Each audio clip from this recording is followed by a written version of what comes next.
de me corrigir, viu? É, Eu quero dizer. Diga, Gilson, quer falar alguma coisa? Eu quero. Eu Diz. liguei aqui o meu notebook, deve ter uma visão maior, não, pedindo para entrar, e até agora ninguém mandou. Aí eu estou participando com o celular. Mas é assim mesmo, viu, Gilson? Não é como o da academia, não. É isso que a gente estava conversando aqui há um tempo atrás. Isso aqui é um outro tipo de Zoom, entendeu? É assim, a gente entra como convidado. Até eu sou convidado também. E pedi cuidado para entrar e não estou conseguindo, não. Mas a gente está lhe ouvindo muito bem. Tudo você está ouvindo. Está ouvindo o Luiz? ô Gilson, nós Ah, estamos numa no man's land, Lembra? não falamos de ninguém.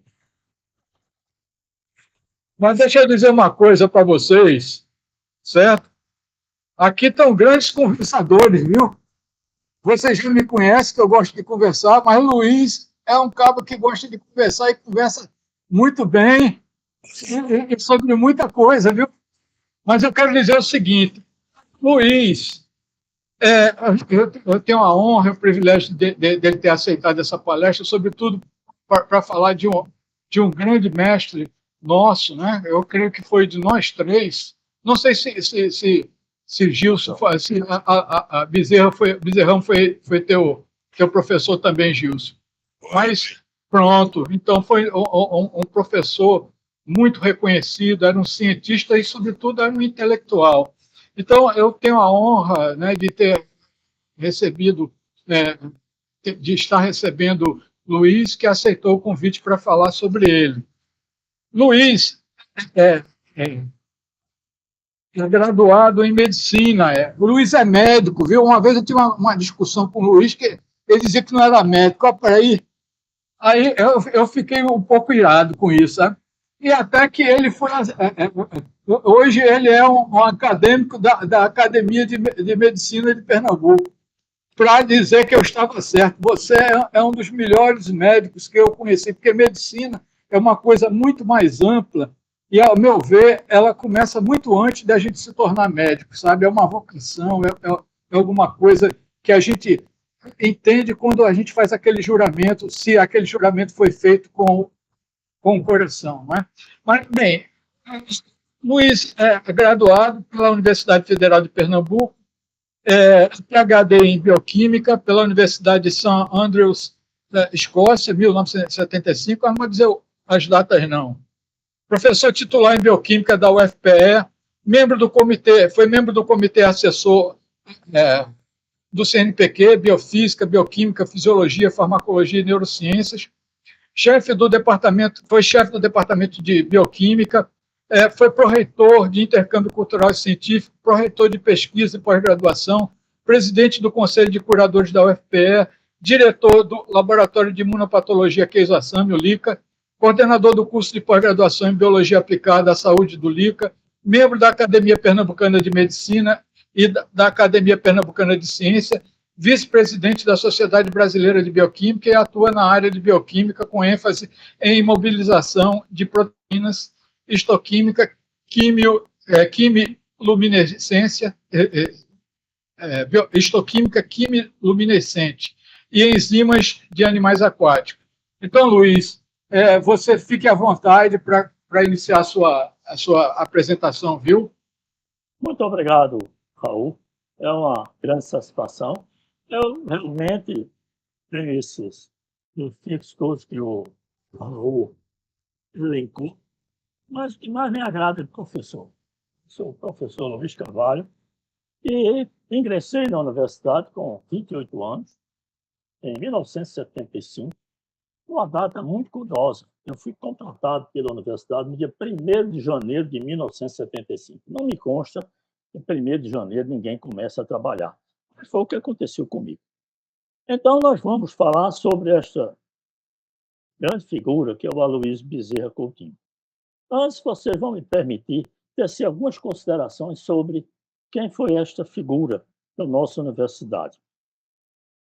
Eu acho que isto há lugar, e eu vou descrever, pessoal, um pouco do que entendia professor Aloysio Bezerra Coutinho, sobre o que vem a ser ciência e, mais particularmente, as ciências biológicas. O professor Aloysio Bezerra Coutinho tecia considerações sobre biologia, ciências biológicas, ele incluía toda e qualquer atividade correlata, até medicina.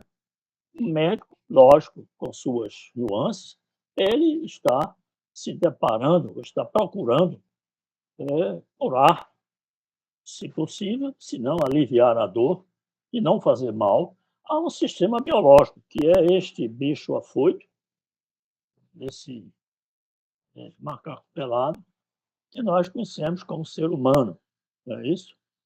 Então, vocês vão me permitir falar um pouco sobre Bezerra, antes de adentrar. Raul, eu me organizei daí, em função do PowerPoint, para cumprir, meio prazer, aliás, eu vou até colocar aqui no meu celular, exatamente somente 1 hora. O professor Raul tem razão em dizer que eu sou muito falante. Dizem que se eu estiver conversando com o professor José Luiz de Lima Filho, atual diretor do LICA, tem que se esperar o vácuo, porque nós conversamos tanto que ninguém tem margem para entrar na conversa. Bom, nós já botei aqui 15 horas, Raul, e eu pretendo cumprir fielmente esse horário. Se disparar aqui, eu paro onde estiver. Então, eu tenho um texto aqui, também tenho um PowerPoint, para ficar restrito. O professor Bezerra, ele nasceu em Nazaré da Mata, aqui perto, em 29 de março de 1909, portanto, no início do século passado. Mudou-se para o Recife ainda muito pequeno, 2 anos de idade, algo parecido. Ele cursou, aqui em Pernambuco, Colégio Americano Batista, que eu também cursei, e também no ginásio pernambucano. Ele formou-se pela Faculdade de Medicina do Rio de Janeiro em 1930. E já no ano seguinte foi cumprir um estágio no exterior.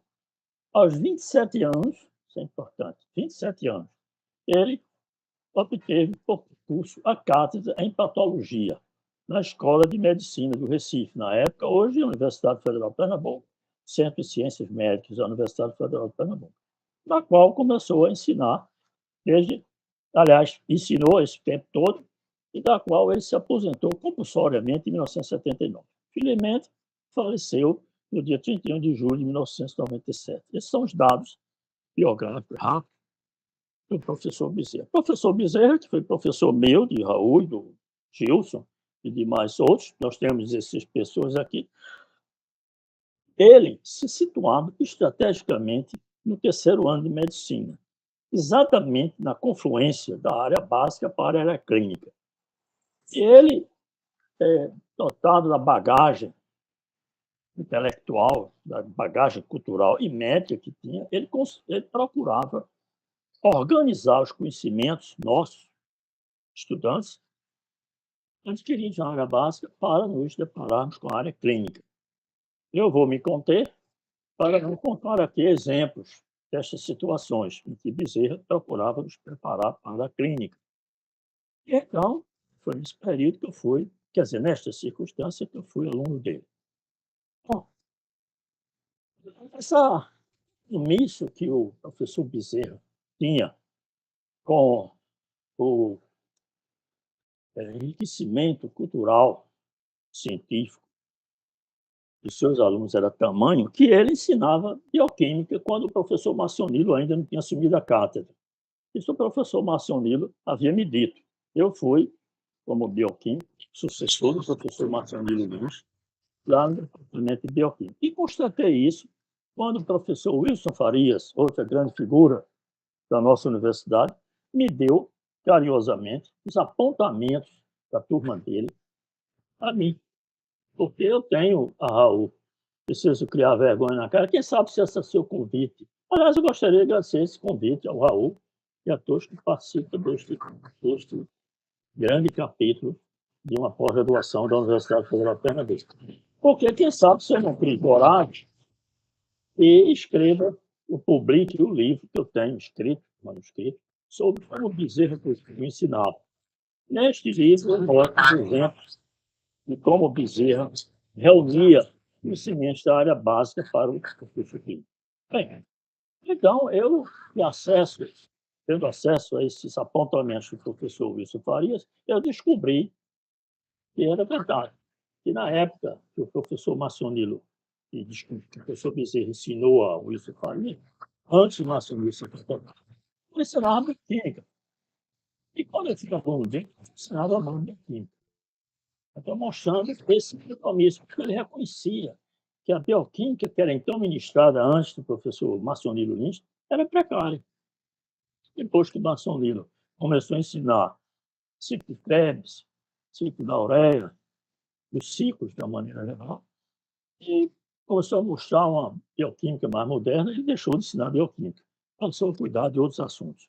Essa é uma questão para mostrar o compromisso, o comprometimento, a devoção que o professor Bezerra Coutinho tinha pelo magistério superior, mais particularmente na matéria que ele ministrava.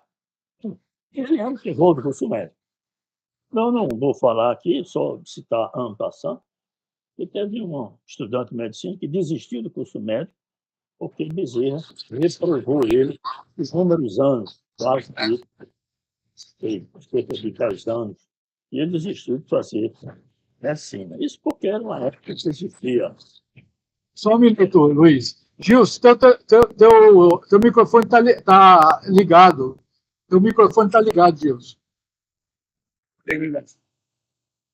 Então, quando o professor Bezerra notava no aluno limitações na prática da medicina, ele reprovava.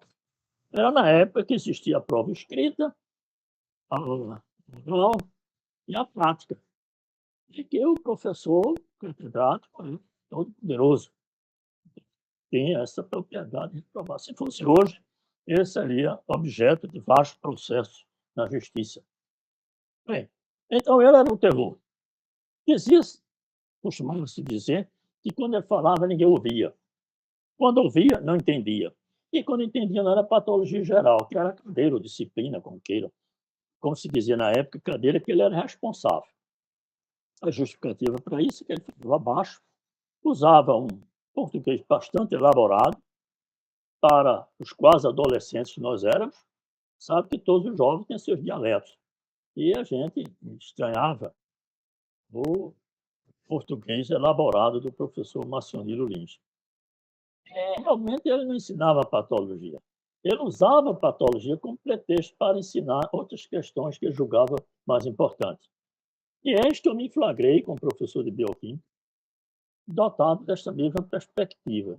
Eu não ensinava muito bioquímica, eu ensinava bioquímica, mas usava bioquímica como pretexto para ensinar outras questões. Preciso dizer que o nome da minha aula ainda está lá, tiraram agora, mas era da natureza da vida. Luiz, vou lhe interromper de novo, porque nós estamos sendo prestigiados por José Guido e Paulo Mendonça, viu? Isso. É uma honra ter vocês aqui, viu, minha gente? Exato. Tem grandes figuras. Obrigado. O Paulo Mendonça, que quando eu vejo, eu enxergo nele uma figura humana fantástica. Meu paraninfo in pectore, Hélio Mendonça. Eu votei em Hélio Mendonça para paraninfo, que foi derrotado. E eu não culpei. Só o melhor juízo, eu me julgo democrata, e eu me rendi à maioria de minha turma que escolheu outra pessoa. Mas era o meu paraninfo. Então, ele foi homenageado à minha turma, mas eu queria que ele fosse para e, aliás, mais além, me tornei um grande amigo dele, depois que me tornei professor. E de Guido, eu conheço através dos Vidal e através do filho dele, que é uma figura humana extraordinária. Porque Bezerra falava um português elaborado. Ele uma vez disse a gente, quando eu fui aluno dele, se nós usarmos 2 vocábulos para expressar uma ideia e que cada vocábulo tenha 2 significados, você ia ter A1, A2, B1, B2, e por análise combinatória teria A1, B1, A1, B2, A2, B1 e A2, B2, ou seja, 4 interpretações. Por isso que Bezerra era preciso nas palavras. Aliás, isso está bem demonstrado no livro dele, Da Natureza da Vida. Outra questão interessante que eu aprendi com o professor Bezerra, e agora eu vou incomodar a minha plateia, a distinta plateia, é que os humanos são os únicos que reconhecem as nossas classificações. O que ele queria dizer com isso? Os ismos. Aliás, eu fico paraninfo de uma turma e disse, cuidado com os ismos de qualquer natureza. Os ismos são camisas de força que impedem você de ver outras posturas. Então, isso foi algo que eu aprendi com o meu grande mestre. Mas eu fui felizardo. Eu, quando ingressei no curso médico, como dizia o professor Hélio Mendonça, eu queria ser o tipo do profissional que quer mole, corte, que duro certo e sangra pinça. Eu queria uma primeira aula sobre gripe, a terceira resfriada, a segunda resfriada e a terceira eu já queria operar. Eu achava que ia ser um médico desses moléstias dos cachorros. Mas eu me encontrei com o professor Luiz Gonzaga de Azevedo Ascioli, uma grande figura humana que me corrompeu a fazer ciência. O professor Ascioli conversava comigo de A a Z. Contávamos anedotas, religião, teologia, o que aparecesse. E eu me encantei. E eu fiquei com o professor Ascioli. O professor Ascioli me iniciou com o professor Luiz Bezerra Coutinho. Então, isso foi um grande passo. O professor Bezerra deixou de ser aquele mistério inatingível. Aí o outro foi um querido contemporâneo, cardiologista hoje, José Lúcio Maciel Cavalcante de Albuquerque. Não sei se alguém conhece o Zé Lúcio. Mas o Zé Lúcio era um ano mais adiante do que eu. Quando ele terminou o terceiro ano, ele me cedeu todos os apontamentos dele. Porque o professor Bezerra não anotava livro. O que a turma fazia era gravar, fotografar, em suma, registrar as aulas dele e depois transcrever para apostilhas. Só vocês possam imaginar os equívocos dessas apostilhas. Mas eu interpretei, eu leio todos esses apontamentos do Zé Lúcio e eu imaginei mais ou menos como é o fio condutor das aulas do professor Bezerra Coutinho. Então, eu entrei preparado, perdi uma aula do professor Bezerra Coutinho, até as piadas dele eu aproveitava. E aí, por isso que eu, como professor de bioquímica, que me tornei, eu usei a mesma estratégia. Não usei o português elaborado dele. Aliás, algo que eu me ressinto com a aposentadoria expulsória é perder o contato com os jovens, porque, enquanto eu estava ensinando aos alunos de medicina, eu estava por dentro do linguajar dele, dos dialetos. Uma vez eu cheguei em sala de aula e disse, o aparelho de ar-condicionado está ligado, meu jovem? Aí o aluno falou, estou ligado, professor, estou ligado. Mas se você não, meu filho, o aparelho de ar-condicionado. Até então eu entendi esse linguajar. Hoje eu acho que eu já perdi. Bom, mas o fato é o seguinte, é que então eu passei a entender Bezerra Coutinho. E daí eu tornei-me um grande admirador dele. E hoje eu me julgo a C e CD. Não antes de Cristo, depois de Cristo, mas antes e depois de Coutinho. Eu fiz lá meu doutorado na Escócia, terminei em 1975 e um mês após voltei à Universidade Federal de Pernambuco e me tornei professor. Hoje, para minha alegria, eu me tornei amigo do professor Bezerra Coutinho. Passei a conviver na universidade, não mais como meu mestre, meu guru, mas sim como colega. Eu não vou, para cumprir o horário, contar algumas situações muito interessantes que eu tive com o professor Bezerra Coutinho, agora já como colega dele. Uma delas que os alunos de pós-graduação passaram por mim, e eu disse, estudem, meu jovem, estudem.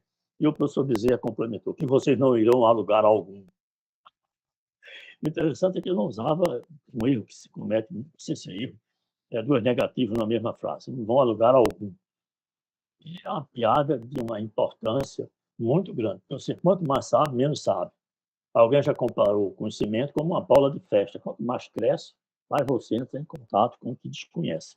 Bem, então vamos fazer uma pequena apresentação. Vamos ver se o professor Zé Luiz, que me ajudou de uma maneira extraordinária nessa etapa, Raul, vamos ver se reproduz aqui. Vou fazer a divisão da tela. Vamos ver se eu consigo fazer isso. Luiz, a gente tem a honra e o privilégio de estar com Luana Cassandra aqui. Luana? Luana está aqui. E Felipe Proasca, né? São os colegas que eu estou conseguindo ver por aqui. Mas Luana... Hildo Azevedo também está aqui, viu, presente. Hildo. Eu estou em boa companhia, né? Está mesmo, viu? Eu estou em boa companhia. E os nossos alunos também, viu? É um privilégio. Junta-te aos bons que tu serás o único. Meu telefone está aqui importunando. E vamos lá. Bom, então eu vou dispensar infinito, que foi um erro que eu cometi, e vamos começar a fazer uma pequena apresentação. Alguns vou rápido, que eu já falei. Aí está, portanto, o professor Aloysio Bezerra Coutinho.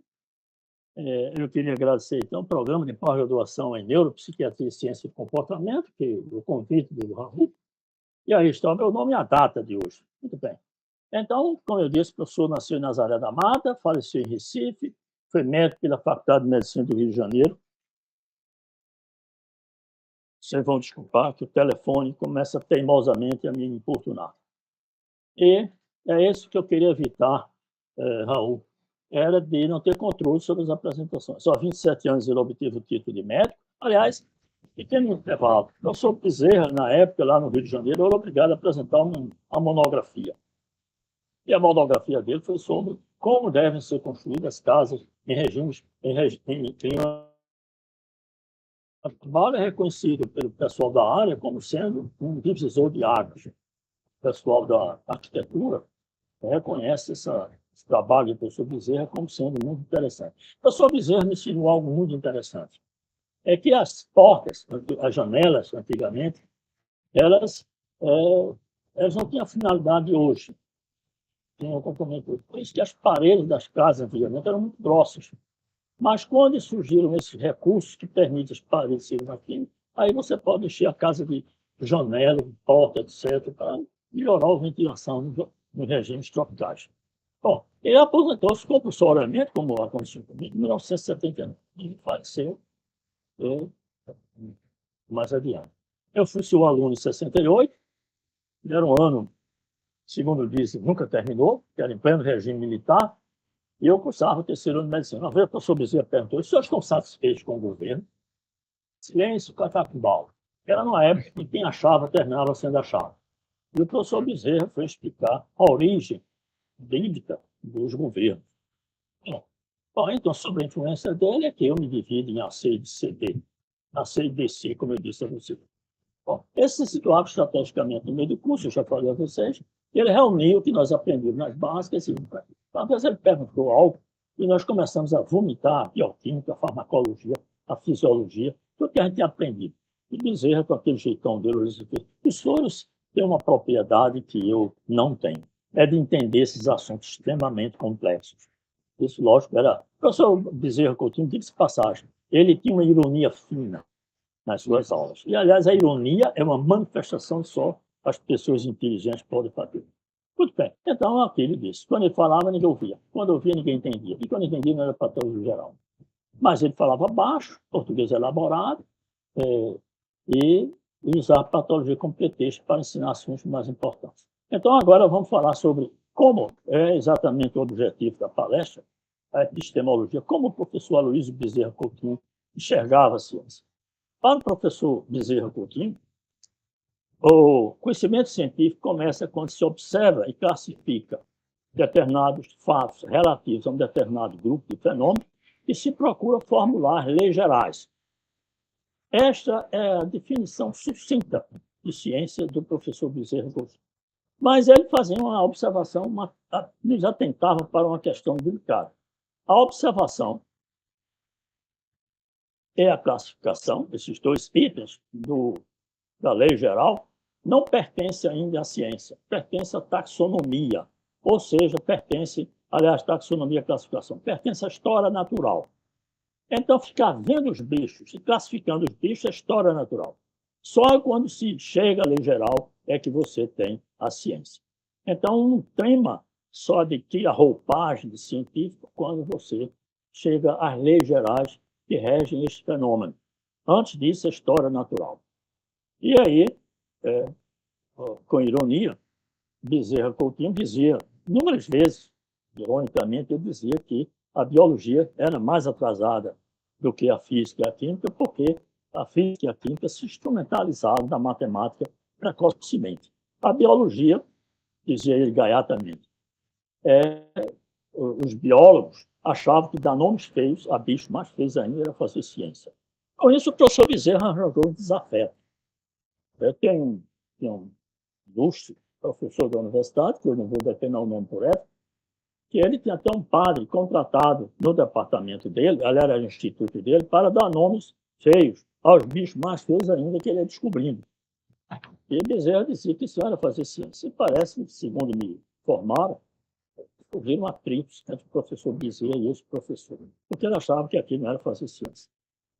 Bezerra chamou a atenção que os grandes avanços da biologia deveram a modelos matemáticos propostos. Eu nunca tinha tentado para isso. As leis de Mendel, Hardy, Weinberg, o que mais? E por aí lá vai. Esses capítulos da biologia que se instrumentalizaram da matemática para ir adiante, provocaram grandes revoluções dentro da biologia como ciência, como leis gerais. Lógico que isso terminou, isso é um assunto que eu não vou abordar hoje, abordei lá na Academia Pernambucana de Medicina, e para os cirurgiões torácicos, é a questão de enxergar sistemas biológicos como sistemas abertos, sem equilíbrio estacionário. Eu não irei abordar hoje. Mas são concepções matemáticas. A professora Gisélia, lá da Academia Pernambucana de Medicina, me emprestou um livro, que aliás eu preciso devolver. Aliás, ela vai ter uma obra rara, que a obra rara é o livro que você empresta e recebe de volta, que é exatamente um livro que comemora os 50 anos das ideias do Scholz, que procurou a invasão dos físicos na biologia, e que terminou resultando no modelo de Boss-Crick para a estrutura do ácido nucleico. Enquanto isso, a biologia ficou patinando. E Bezerra até dizia, em tom irônico, os senhores não têm vergonha? É preciso que, vez por outra, surja um matemático para dar um empurrãozinho para ver se a biologia anda. Lógico, mais uma vez, eu chamo a atenção. Ele encarava a biologia como sendo um capítulo bem mais amplo, que incluía medicina, odontologia, farmácia, etc. Tudo mais estava dentro da biologia. E se você prestar atenção, é verdade. Eu acho e creio que muitos outros... A cristalografia, Linus Pauling, com a ligação peptídica, foram extraordinárias contribuições ao avanço da biologia e que tem, sem nenhuma dúvida, tem como eu disse, um espírito matemático. Aliás, já me perguntaram se a matemática foi inventada pelo homem ou foi descoberta. Eu acho que a matemática foi descoberta pelo homem, porque depois eu falo mais tarde do Galileu Galilei. Bom, então, os grandes avanços da biologia deveriam ser modelos matemáticos propostos. Eu nunca tinha enxergado isso. Aí o Bezerra, na sua visão de ciência, ele uma vez chegou na sala de aula e eu vou desligar a apresentação, graças ao professor Zé Luiz, estou podendo me dar esse luxo, desligar a apresentação para ficar num tete-a-tete com os meus palestrantes. Deixa eu ver se eu consigo ligar. Aqui, acho compartilhar. Bom, eu estou tentando desligar aqui a minha apresentação para falar gaiatamente como foi que Bezerra. Eu tenho uma maneira aqui de o professor Luiz está presente. Como é que eu apago isso, professor? Parar a anotação. Não é isso? Que bom que Zé está aqui com a gente. Help me. Como é que eu paro essa apresentação?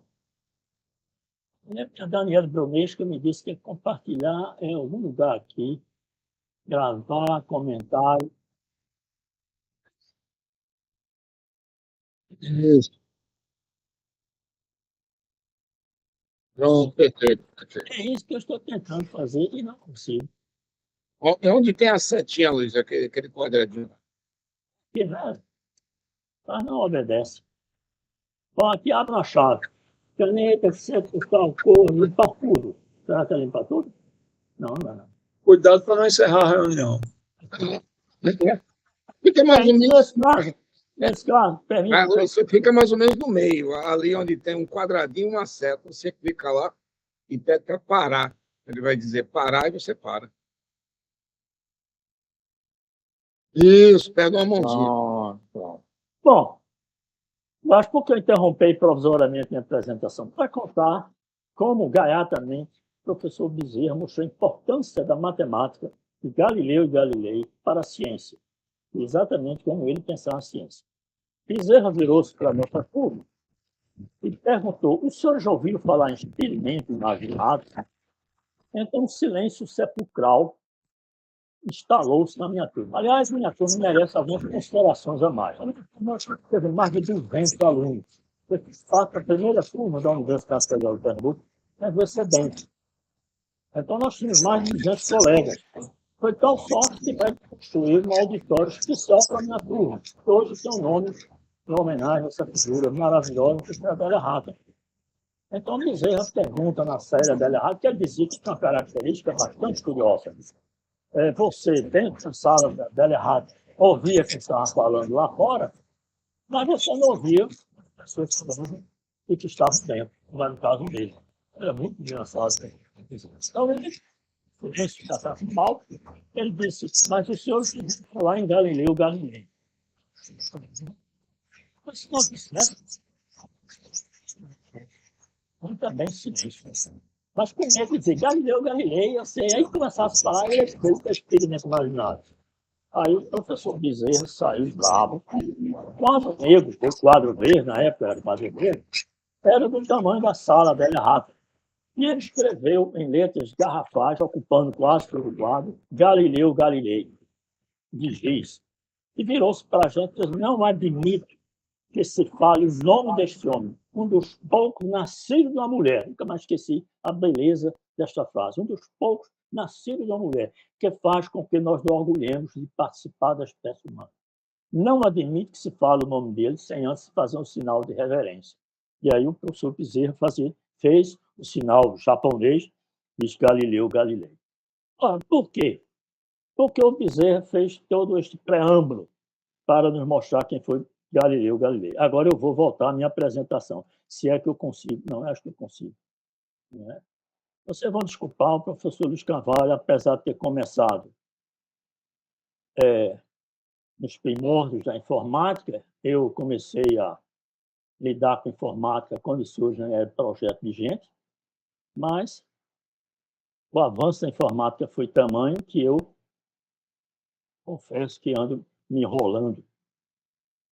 Mas assim, bom, então aqui está Galileu Galilei, todos estão vendo? E então, o que é que o professor Bezerra quis nos mostrar de uma maneira encantadora a importância que teve esse homem nascido de uma mulher com que nos devemos orgulhar de pertencer à espécie humana. Por essa pequena contribuição científica em que ele não fez o experimento. Aristóteles disse que os corpos caem com velocidades proporcionais às suas massas. Vocês estão vendo aí a minha apresentação? Vocês estão vendo? Certo? Estão vendo? Sim. Sim. Então, um corpo com massa M minúsculo cairá com velocidade V minúsculo. Corpo maior com M maiúsculo cairá com a velocidade maior V maiúsculo. Era assim que Aristóteles ensinou. E que o bom senso, cuidado com o bom senso, ensina isso. Um martelo cava rápido que uma pena de um pássaro. Bom, mas vamos supor que nós liguemos este corpo menor para um corpo maior. Aí vai se criar um conflito intrínseco filosófico. Você vai ter M pequeno sendo puxado por M maiúsculo. Portanto, a velocidade pequena da massa menor será maior porque tem um corpo com uma velocidade maior puxando. Fará com que ele terá uma velocidade intermediária entre a velocidade máxima e a velocidade mínima. Mas, por outro lado, a massa maior está puxando a menor, porque estão amarrados. Consequentemente, vai ter uma velocidade maior, porque está puxando o pequeno. Bom, e no final você vai ter 3 velocidades, porque não esqueça que você tem M minúsculo com M maiúsculo, que vai fazer com que surja uma nova atividade. Então, você vai ter 3 velocidades.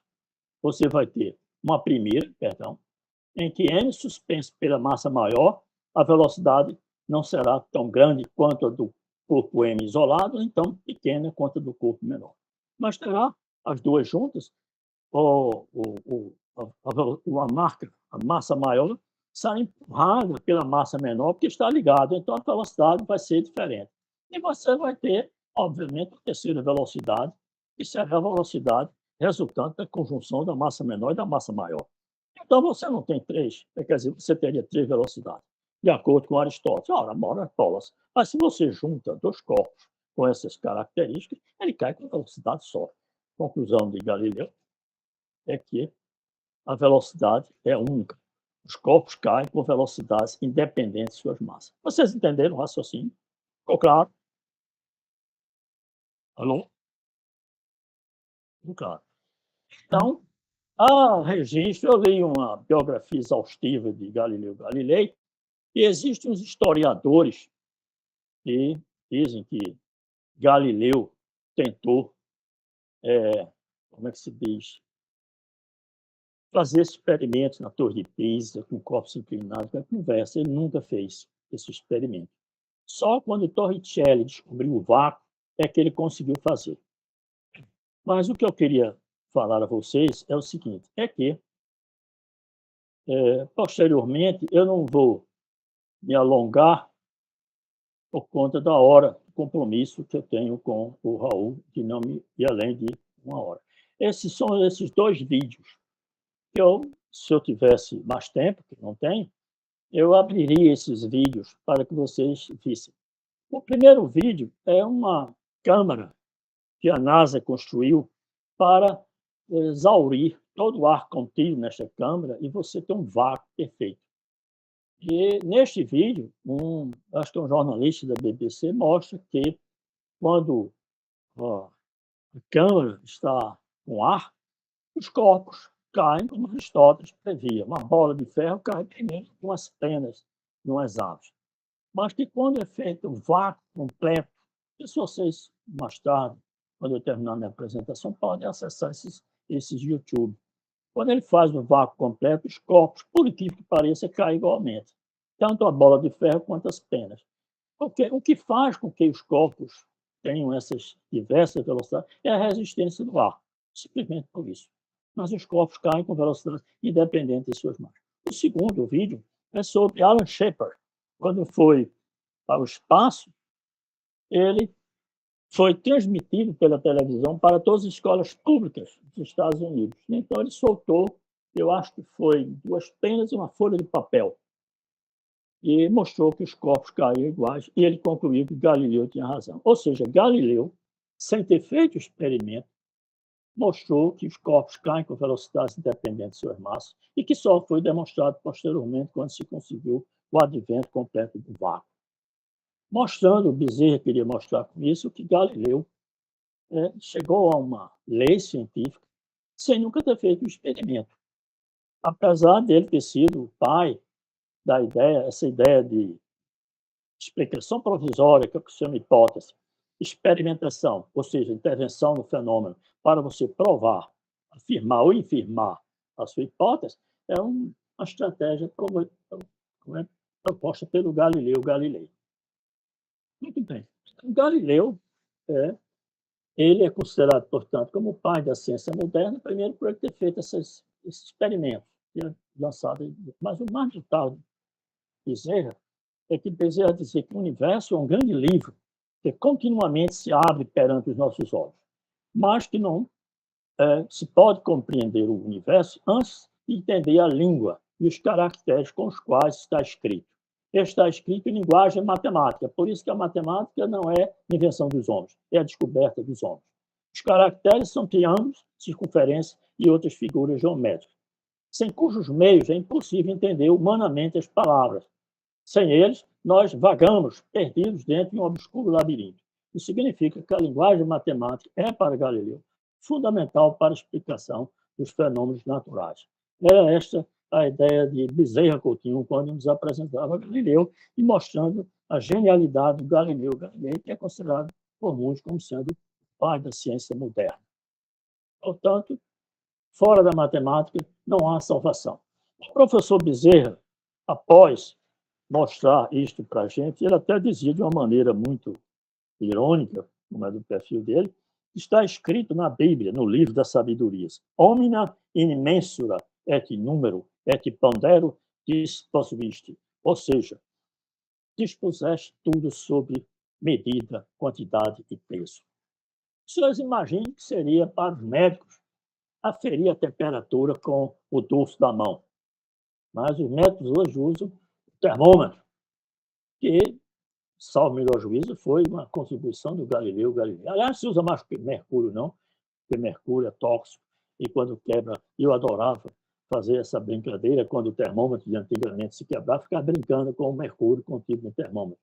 Hoje tem termômetros de todos os tipos, menos de a base de mercúrio. Ou seja, fora da matemática não há salvação. Muito bem. Então, continuando a minha conversa sobre como Bezerra Coutinho via a ciência, feita essa pequena introdução. Ele é muito mais além do que isso. Eu sou Bezerra e é muito mais além do que isso.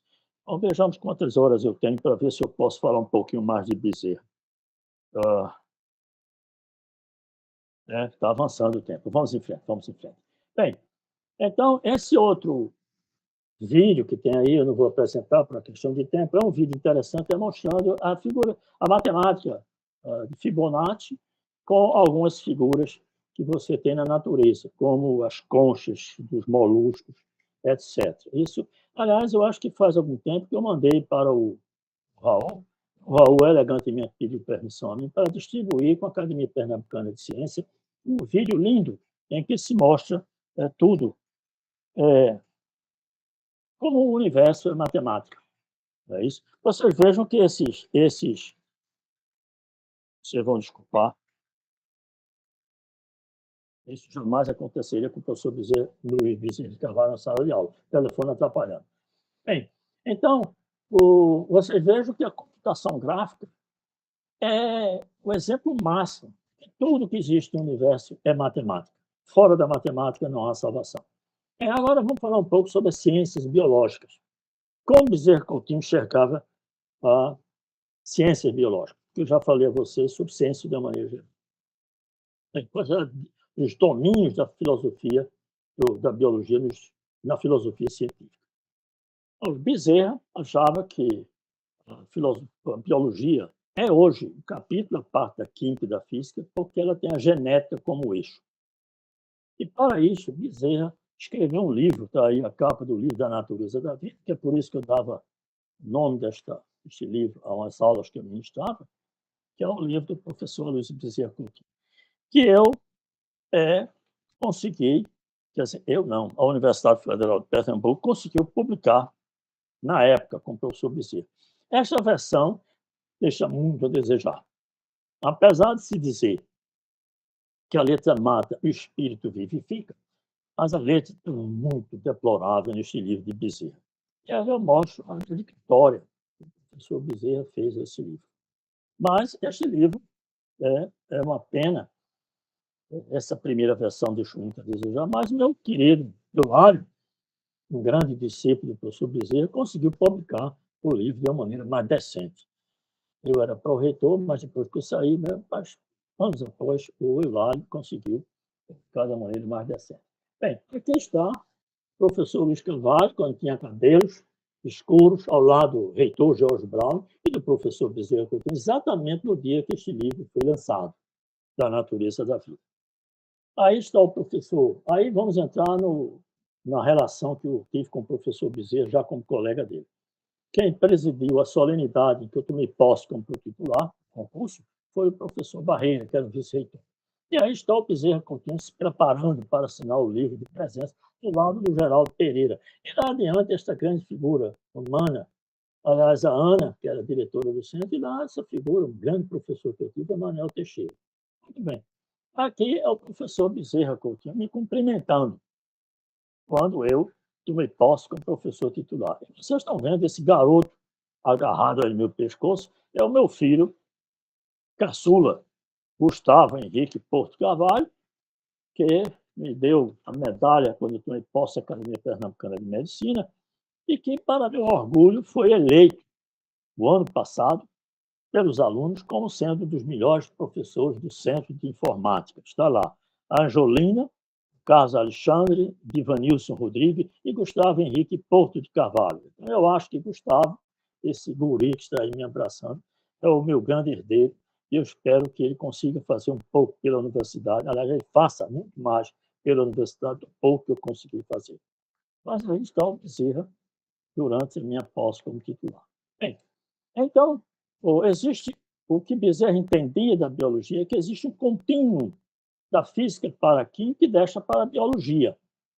Ou seja, que a universidade não, desculpe, o universo não dá saltos. Os fenômenos são correlacionados. A crença de que os organismos vivos, sistema biológico, o professor Bezerra preferia chamar de sistema biológico, porque sistema seres vivos dá a entender que são seres que têm vida. Nós não sabemos que é vida, então por que chamar seres vivos? Eu prefiro chamar de sistema biológico. Se diferenciam da matéria inerte graças a uma força vital, que não se enquadrava nem no campo de estudo da física nem da química. É o vitalismo.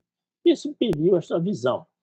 Quando a biologia avançou, saiu deste impasse e foi adiante, ele viu que, quer dizer, nós sabemos que a biologia segue a lei da química e da física apenas com algumas peculiaridades. O professor Bezerra Coutinho, neste livro dele, ele mostra a genética como eixo, como sendo o fio condutor. Mas eu não sei por que ele colocou nesse livro, e eu também acho que ele considerava também como condutor a questão do sistema biológico ser sistemas abertos em equilíbrio estacionário. Não sei por que ele fez isso. Bem, então, aí o professor, no livro dele, da Natureza da Vida, ele fala do autômato autorreprodutivo de von Neumann. Agora eu vou explicar a vocês, vou falar devagar, para que vocês entendam o que ele quis dizer com isso. Que é o autômato autorreprodutivo de von Neumann. O interessante é que ele diz no livro que von Neumann, na década dos 40, final da década dos 40, lançou numa palestra, depois foi convertido em livro, este postulado dele, que as condições mínimas de funcionamento de um autômato autorreprodutivo. Então, logo, esse trabalho foi publicado, o professor Bezerra Coutinho começou a ensinar aos seus alunos. É muito difícil os alunos entenderem o que era que o professor Bezerra Coutinho queria dizer. Mas eu vou explicar a vocês o que ele quis dizer. Quais são as condições mínimas de funcionamento de um autômato, de uma célula do sistema biológico para ele se reproduzir. Ele tem que ter uma instrução I, uma máquina A, uma B e uma C. A máquina A obedece a instrução I. O que I manda fazer, A faz. B copia, simplesmente copia. E C regula, para não ter mais cópias do que máquinas. Feito isto, então, o que é que aconteceria? Se a instrução contivesse informações de como A, B e C fossem sintetizados, quando A agisse, atuasse, ele iria produzir mais 3 cópias, quer dizer, mais cópias de mais 3 máquinas, A, B e C. Se B copiava, ele copiava a instrução e colocava lá junto das 3 máquinas. E C regularia. De sorte que vocês percebam que A, B, C, aqui, situado à direita, com a instrução I, que contém como se faz A, B e C, já está diferente, quer dizer, repete o sistema que está à esquerda.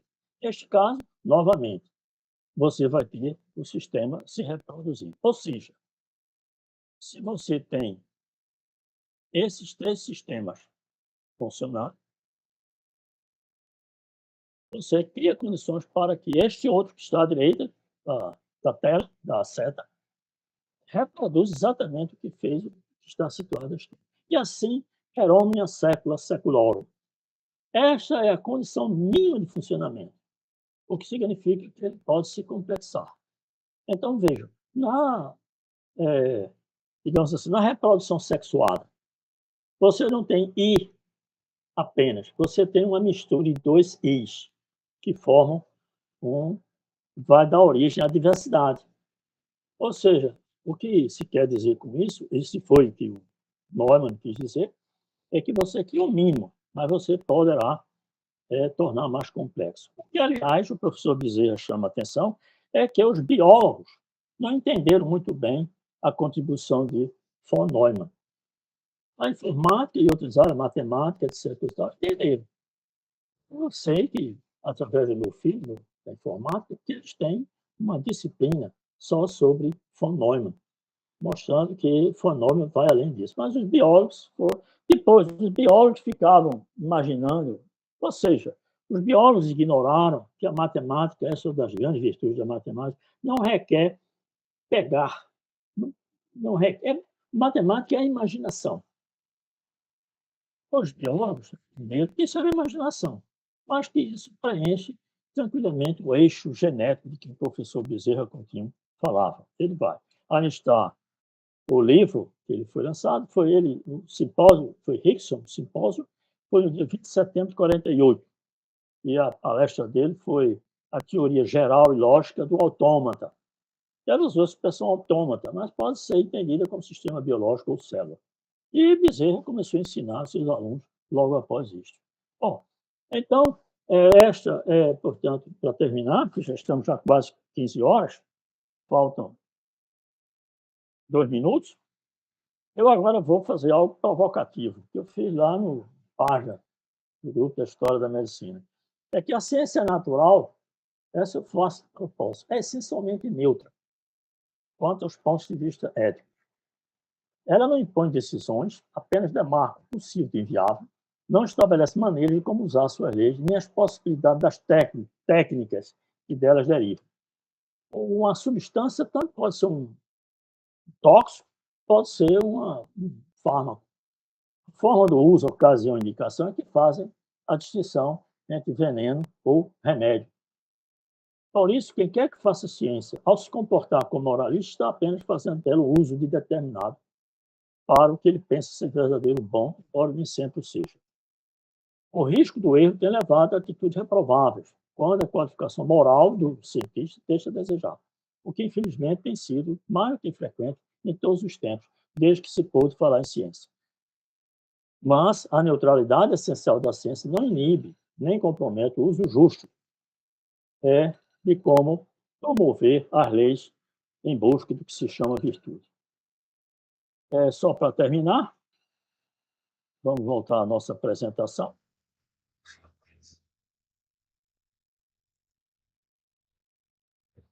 Dizer aos senhores, exatamente, deixe-me tirar isso aqui, eu estou deixando de apresentar, e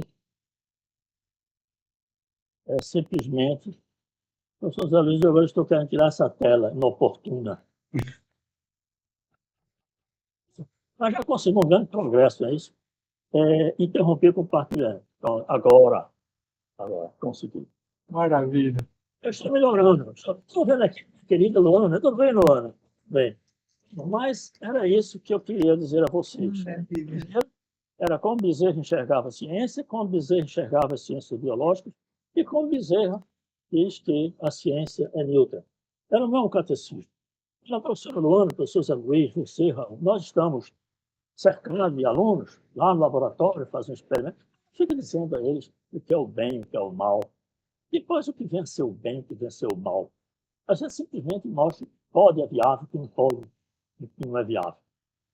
Eu acho que, eu usei a expressão gazua, e Gisele estranhou, mas a chave mestre. Nós, humanos, temos a louca, a desvairada sensação de que a bobagem, de que, como é que se diz, a ciência vai resolver todos os problemas do homem. A educação doméstica, por exemplo. Você veja que um ponto que está sendo muito alvo de polêmicas, troca de ideias na Academia Pernambucana de Medicina, é sobre o ensino médio. De várias críticas é feito o ensino médio. Eu acho que eu não tenho a fórmula, eu não sou um especialista para dizer qual é a melhor forma de se informar o médico, mas eu acho que a formação do médico começa em casa. Começa em casa.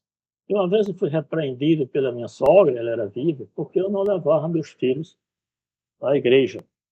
E você não se incomoda com isso, não? Eu disse, não, porque meus filhos estão me vendo em casa como eu estivesse no templo. Pior seria se eu fosse ao templo, tivesse comportamento em casa outro. Eu sou a mesma pessoa. Eu ajo do mesmo modo. Então, eu acho que, para fazer ciência, não é preciso estar no templo, nem todo mundo está no templo está fazendo ciência. Então, eu acho que a ciência não é a única porta que vai fazer com que nós tenhamos cidadãos éticos, praticantes da virtude. Isso é preciso muito mais que isso. Eu vejo que quando veio a pandemia, nós incautos achamos que ia surgir uma humanidade melhor. Vocês acham que ia surgir? Estamos agora vivenciando 2 guerras. A guerra em Gaza, né, e a outra na Ucrânia. Uma médica me chamou a atenção para algo muito curioso. É que estamos vivendo um clima no mundo parecido com o que antecedeu a Segunda Guerra Mundial. Verdade.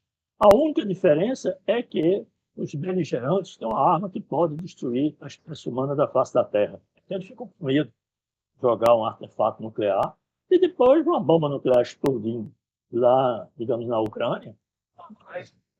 Você como Chernobyl, ou ainda hoje está trazendo massa. Então, eu sou um homem que fiz pesquisa durante toda a minha vida. Eu tenho medo da palavra cientista, ela me assusta, mas eu acho que a ciência não resolve tudo. Bem, por aqui eu fico. Eu agora estou disposto a tecer algumas considerações, respostas, se eu conseguir responder, da distinta plateia que está me assistindo hoje, é Luiz Lima Filho, tem 20 pessoas, eu acho que... Raul, você deve ter comprado ingresso. Tem 38 pessoas, tem 30 e poucas pessoas aqui. Ô Luiz, eu queria lhe agradecer profundamente.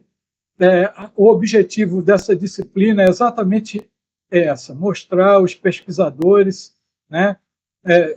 Você não gosta que se use, mas os cientistas, nossos cientistas, né? Aproximá-los cada vez mais dos nossos alunos e a diversidade da ciência, não é? Eu tenho trazido para cá, e com a gentileza, né? E a bondade, a generosidade de nossos colegas da física, da matemática, da medicina mesmo, sabe, da biologia, tem vindo aqui genética, oncologia, bom, e os alunos têm a oportunidade de verificar que a ciência é feita por homens, né? Por seres humanos, é um construto humano com toda a problemática que envolve o ser humano, né? E daí discutir um pouco da filosofia da ciência, da epistemologia e tal, é uma questão que também envolve exemplos. E aí eu gostei, eu queria muito que estivesse falar aqui sobre Bezerra e Coutinho, não é? Que na minha juventude, quando eu comecei, para mim foi uma das figuras que mais me impressionaram, sabe? Pela sua capacidade intelectual, pela sua maneira de conduzir. É isso que você diz. Ele usava a patologia geral para dizer aquilo que ele achava importante, e ele tinha todo um fundamento, um cabedal para fazer isso, né?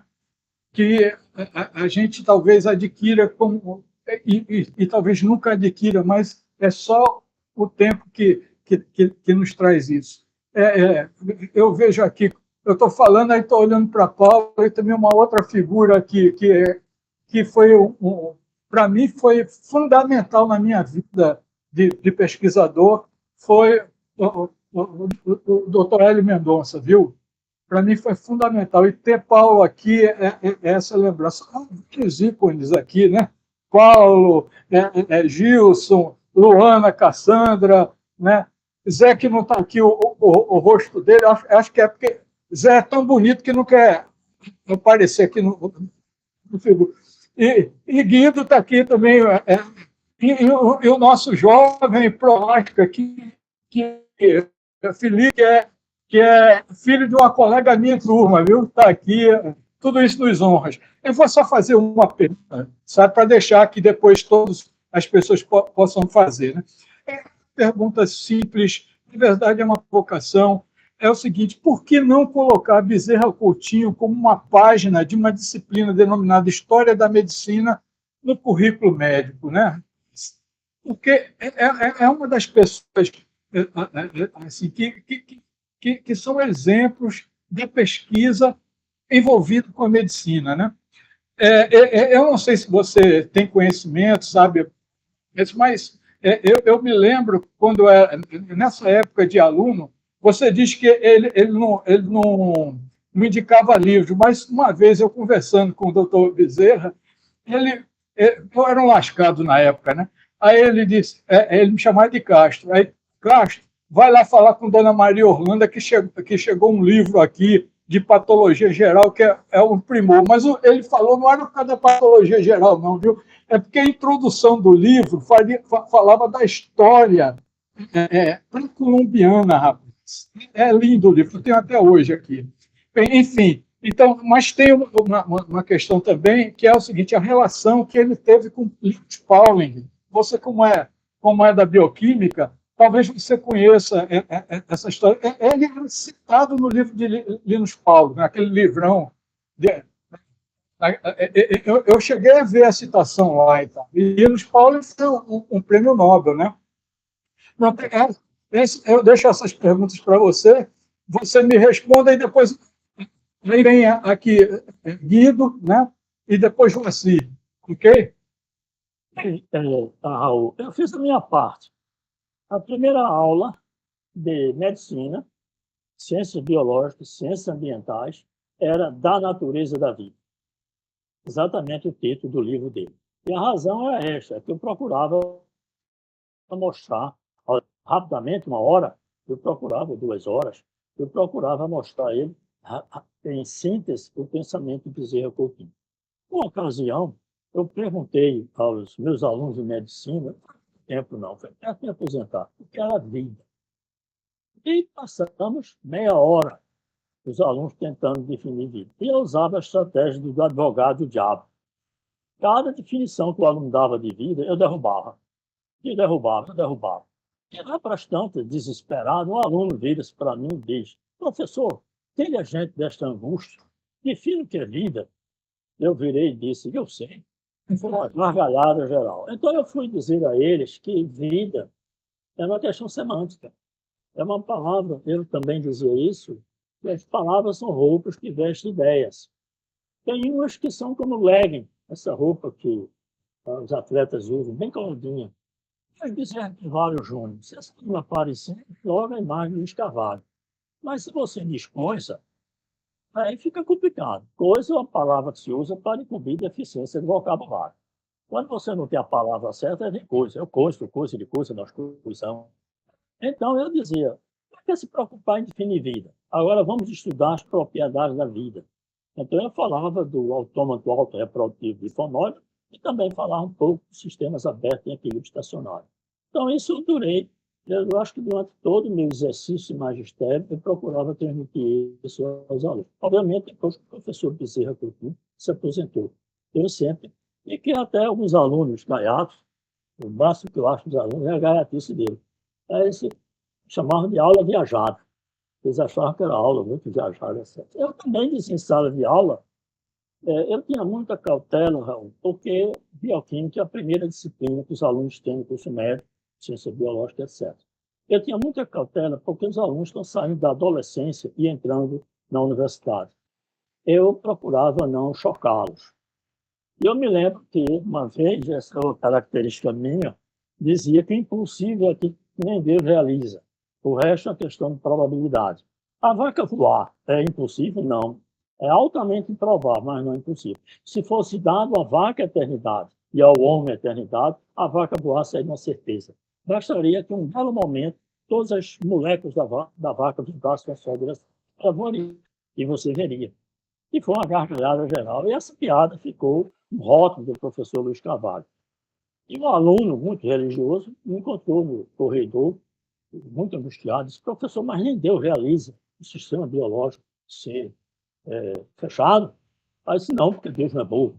Era minha saída diplomática, entendeu? Mas era difícil. Agora, bom, eu fiz a minha parte. Agora, eu acho que é preciso divulgar mais o professor Bezerra Coutinho.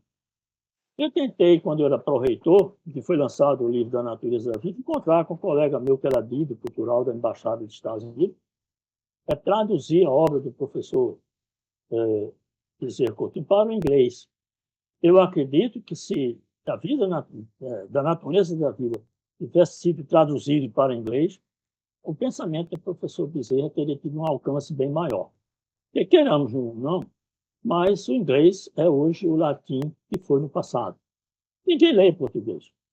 Eu não sei se eu contei isso ao professor Hildo, mas uma vez conversando, eu disse que o professor Amaury Coutinho, outra grande figura da nossa universidade, procurou para ter acesso a um trabalho japonês. Ele viu uma pesquisa bibliográfica. E eu peguei o exemplar em japonês, kanji, e dei ao professor Amaury, fiquei esperando a reação dele. Ele olhou para mim assustado. Nós demos uma gargalhada. E eu disse para ele, professor Amaury, se o senhor quiser, nós temos uma japonesa que ela pode traduzir para o português. E ele disse, não, Luiz, o abstract resolve. Ou seja, escrever em português é o mesmo que escrever em japonês. Você tem que escrever em inglês. Então, eu lamento, é uma frustração. Aliás, eu tenho... Uma é fácil de concretizar, que é publicar este livro que eu tenho, Como Bezerra Ensinava. E a outra seria encontrar um editor, alguém que traduzisse para o inglês este livro e ele fosse publicado em inglês para um público maior ter acesso. Bom, mas eu estou vendo que tem várias pessoas aí pedindo a palavra, mas o Felipe, e você falou do Felipe, que eu acho que o Felipe, eu tenho uma curiosidade enorme do Felipe, é que o Felipe é vitoriense e eu preciso conhecê-lo pessoalmente. Eu conheço de foto, questão, para nós contarmos as nossas experiências de Vitória de Santo Antão. Lógico que Felipe é bem mais jovem do que eu, mas eu sou mais antigo. Né? A gente precisa trocar nossas ideias. Bom, mas eu estou, vamos pela ordem alfabética, de acordo com a altura. É Guido. Vamos. Guido, você está com a palavra. Então, primeiro, dizer da beleza, da leveza e da profundidade dessa sua conferência. Que coisa linda, Luiz. Que coisa linda. Realmente admirável como você tratou. E dizer aqui algumas lembranças com o professor Bezerra Coutinho. O professor Bezerra Coutinho era considerado muito rígido e havia uma praxe de gravar as aulas do professor Bezerra Coutinho. Então, minha turma, tinha a Gilda Kellner, tinha Carlos Morel, tinha Marcelo Silveira, uma turma grande, de 106 alunos. Nós resolvemos, e ninguém tinha um gravador. E aí nós fomos em comissão ao Jornal do Comércio, ao senador F. Pessoa de Queiroz, para pedir um gravador. E não é que ele cedeu um gravador para a nossa turma, agora era um gravador velho, que era usado para gravar o jogo, para passar o gol na hora da resenha, só vivia quebrando. E taquigrafia, aliás, professora Léa, uma vizinha nossa lá na rua Capitão Rebelião, no Pina, juntou os alunos, os meninos da rua, para ensinar taquigrafia. Uma das colegas minhas de turma foi secretária de Miguel Arraes, Tânia Bacelar. Como eu aprendi taquigrafia, eu taquigrafava as aulas e distribuía com a turma. Essa é uma história. A outra história é que, na época que eu passei em Londres, ao mesmo tempo estava lá Silvia, casada com Fred Katz, que era filha de Bezerra, e nós nos encontrávamos. E Bezerra foi passar um mês de férias lá e jantou lá na minha casa um dia, com muita alegria para mim. Aí pegou o vinho alemão, olhou assim e fez Qualitätswein mit Fred Katz. Esse é dos irmãos. E a última, Fred Katz tinha um carro, que não era lá um carro muito novo, mas que nos levou de Londres para Brighton, onde Bezerra Coutinho foi visitar o laboratório de Dom Thomas, que ele tinha intercâmbio com Dom Thomas, e estavam planejando Dom Thomas e Bezerra como consultores a mudança da capital da Nigéria para um lugar que tinha um lago e estava estudando qual era o melhor lugar para ver onde era que tinha remanso para não proliferar cistosoma. Então, o professor Bezerra... Já tem uma interessante. A primeira turma do professor Bezerra foi a turma de Salomão Kellner. Então, pasmem, ele de direito, levou um gravador, gravava as aulas do professor Bezerra e ele traduzia, né? o estudante de direito. Imagina. Aí foi que o professor Salomão, eu tenho a impressão que Genaro, outros se reuniram e começaram a transcrever com seus erros do estudante de direito, e o pagamento que eles tinham era um exemplar do apontamento de graça. Mas já foi mais complicado, né? Realmente, o pessoal gravava ele gravava. Mas, Raul, a quem mais eu devo?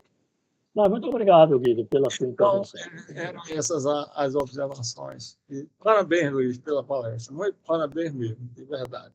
Ô, Guido, se eu soubesse que você sabia taquigrafia, eu tinha pedido para você taquigrafar a palestra de Cristóvão Buarque. Boa palestra naquele dia, não foi, Rui? Foi excelente, excelente.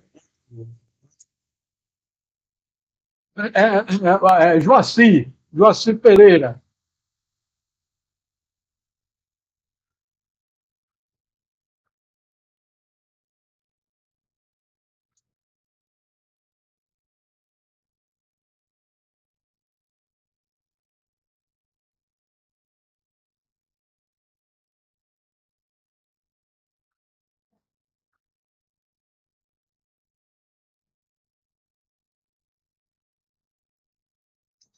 Olha, Jorge, eu acho que foi criar dentro de mim a busca de várias perspectivas. Não se achar dono da verdade e ser humilde em saber que nós... porque o grande, filosoficamente, o grande inimigo da verdade não é a mentira. Mentira é caso de polícia. A distorção dolosa da verdade. Caso de polícia. É o erro. O que é o erro? É você pensa que está certo, está errado. Então, eu acho que foi este desbravar que ele me fez. Vou dar um exemplo, assim. Eu andava na Beira-Rio com uma colega que se ufanava em ser esquerdista. E ela me perguntou como eu me posicionava. Eu disse, a esquerda que eu conheço são as moléculas que giram o plano da luz polarizada para a esquerda. À direita, as moléculas que giram o plano da luz polarizada para a direita. Mas, mesmo assim, existe a mistura equimolecular das duas formas, que é a que não gira o plano da luz polarizada. Então, isso ensina que Bezerra me ensinou que o homem é o único, quer dizer, o ser humano é o único que reconhece as nossas classificações. Eu vou dar um exemplo prático que eu usei no exercício de bioquímica. Eu ensinei enzimas. Aliás, o Raul, quando me apresentou, disse que era uma das minhas áreas. Veja só, a hemoglobina é efetivamente uma molécula que ninguém chama de enzima. Ela não tem características enzimáticas. Mas eu me pergunto, eu disse isso aos meus alunos, por que não? Porque ela é uma molécula complexa. Ela tem 4 cadeias polipeptídicas. 4 cadeias polipeptídicas são moléculas enroladas entre si. Ela tem estrutura primária, secundária e terciária. Ela tem tudo para ser uma enzima. E por que a gente não chama de enzima? Porque o homem e suas classificações. Mas, eu dizia aos meus alunos, eu não irei me suicidar se um dia um camarada aí, qualquer, descobrir um substrato para hemoglobina, mesmo que seja artificial. E aí a hemoglobina passar a ser uma enzima. E você acha que a hemoglobina sabe que ela não é uma enzima? A enzima é uma palavra que nós criamos. Então, é importante você se desapegar. Eu, quando explico a verdade aos alunos, eu dou o exemplo do π. O π é uma razão que se estabelece entre a circunferência e o diâmetro. Independente da linguagem que você usa, diâmetro, circunferência, raio, π, etc., esse é um linguajar nosso. São os rótulos que nós damos. Mas o evento existe independente das ideias. Então, por isso que eu acho que a matemática foi descoberta. Não foi inventada. Porque a invenção está dando esses nomes. Mas essas características... Se eu dizia em sala de aula, se é uma ideia do professor Ascioli, se nós nos depararmos com a inteligência extraterrena, provavelmente não iremos falar a mesma língua. Mas como é que nós nos entenderemos? Através da matemática. Porque se essa entidade alienígena for inteligente, eles já chegaram às leis da matemática. E vai ser através digamos assim, da conjunção, da compatibilização, da correlação, da visão paralela entre as palavras que nós damos aos fenômenos matemáticos das formas e que eles usam, que haveremos de entender ou formar uma espécie de livro de tradução de uma língua para outra. Então, acho, José, que eu diria, em poucas palavras, o que ele me ensinou. Eu me julgo, portanto, antes e depois dele.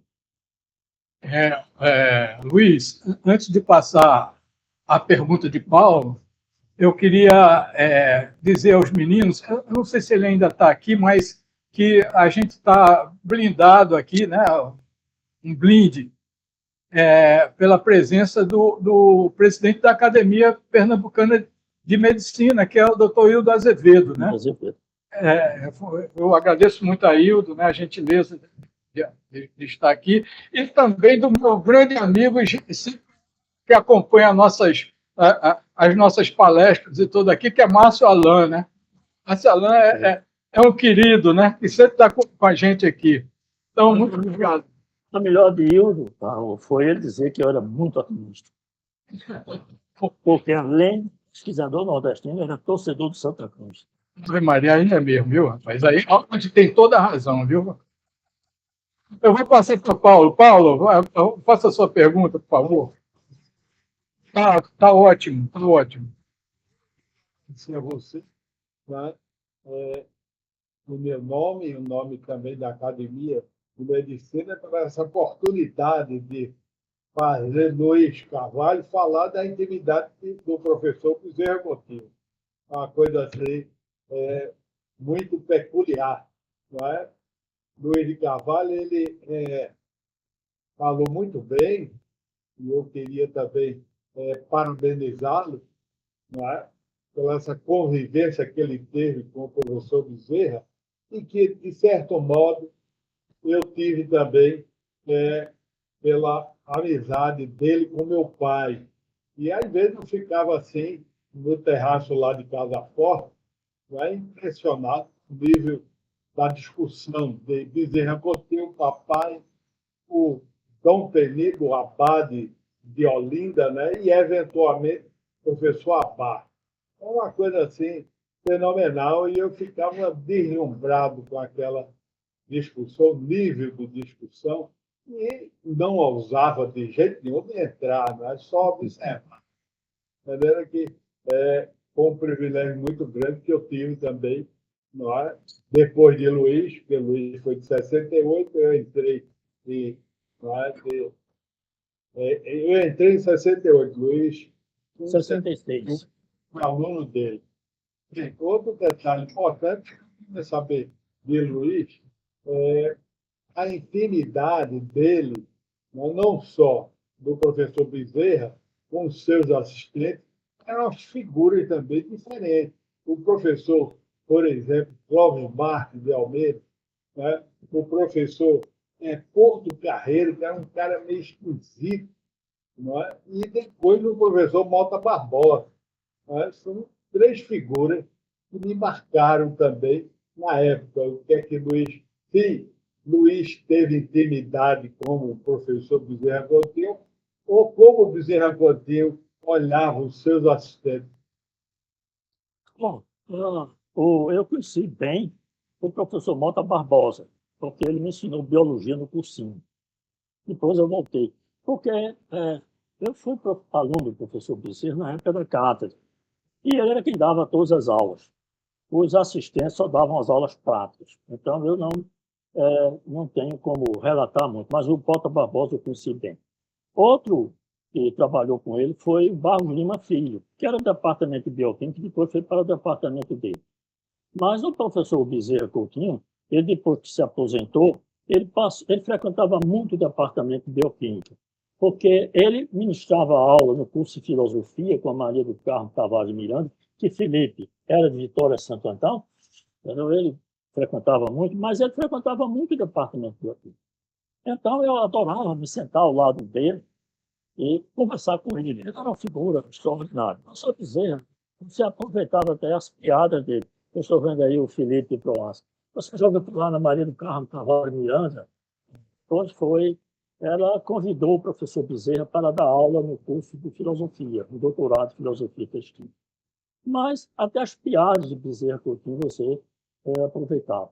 Eu não queria me alongar, mas eu vou lhe contar uma interessante sala de aula. Bezerra Coutinho virou-se para a gente e virou-se: meus filhos, qual é a condição mínima necessária para uma substância ser tóxica?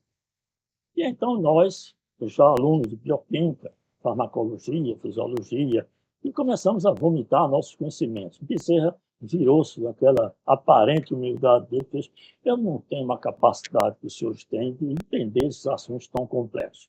A condição mínima necessária para uma substância ser tóxica é ela estar dentro do organismo. Não existe toxicidade à distância. Então, ele lançava aquilo como impacto, depois ele explicava. Trato digestivo, ele dizia digestivo, não dizia digestório, ele tem uma parte interna, tem uma parte que vai além da mucosa. Então, o que está no lume do trato digestivo não nos pertence. Só pertence no momento que atravessar a membrana da mucosa do trato digestivo. Portanto, é por isso que o senhor, mais adiante, ele tinha uma encrenca com o pessoal de clínica. Né? Mais adiante, quando os senhores receberem pessoas que tomarem veneno, involuntariamente ou voluntariamente, a providência provocar vômitos e diarreia. Porque o veneno que está no lume do trato digestivo ainda não é veneno. Então, é uma das maneiras de. A outra interessante, que não caberia aqui, é a belíssima como é que eu diria, interpretação que ele dava às quistosomose maçônica. Ele me convenceu, eu até para derrubar com meus professores de curso clínico, ficar do lado de Bezerra, ele dizia que tinha nascido em Vitória de Santo Antão, provavelmente tinha esquistosomose maçônica, e ninguém mexe no escarvalho, porque os vermes que eu tenho vão viver até o fim da minha existência. Então, eu não vou tomar remédio para matar verme, porque se matar esse verme, os vermes vão para o fígado. Então, em vez de ter um cemitério, como o de São Sebastião e Vitória de Santo Antão, que recebe aos poucos cadáveres, vai ser uma inundação de cadáver. Então, eu vou morrer mais das consequências do fármaco do que. E aí, o professor não tinha que argumentar. Eu, quando era obrigado a fazer clínica no 6º ano, eu recebi um paciente tipo de esquistosomose maçônica, com ascito enorme, e eu procurei interná-lo, era caso de internação na época, e não consegui. Mas ele vinha acompanhado de um senhor que depois se apresentou para o irmão dele. Mas, doutor, eu estou notando que o senhor quer internar meu irmão e não está conseguindo. Vamos fazer o seguinte, eu moro aqui perto, eu levo meu irmão para minha casa, o senhor dá as orientações e o senhor fica vendo ele com frequência, substitui a internação. Eu aceitei, e nós ficamos esse tratamento. A primeira providência, né, Paulo, é Brasil, para ele diminuir o abdômen dele. Né? Bom, e depois ele foi melhorando o paciente, e depois eu disse, olha, isso agora não precisa vir a mim todos os dias ou toda semana. Venha daqui a 3 meses.